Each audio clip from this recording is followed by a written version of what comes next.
Pemerintah Kota Palembang akhirnya memutuskan untuk tidak melanjutkan pembatasan sosial berskala besar atau PSBB setelah menerapkan selama 28 hari. 28 hari menerapkan PSBB Palembang, akhirnya Pemkot memutuskan untuk tidak memperpanjang PSBB tahap ketiga.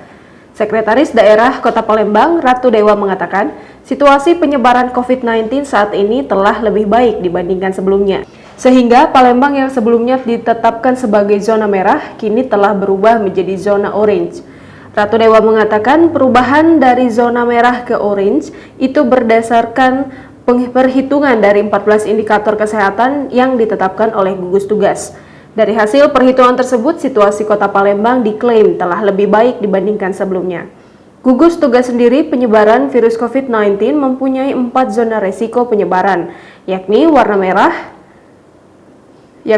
merah yang berarti zona resiko tinggi, zona kuning oranye sedang, zona kuning resiko rendah, dan zona hijau wilayah tidak terdampak.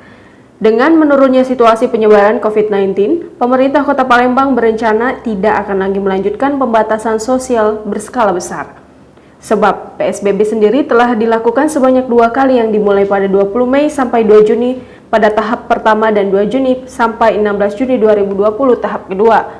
Diketahui pada Selasa 16 Juni 2020 jumlah kasus COVID-19 di Sumsel sempat meningkat 50 kasus.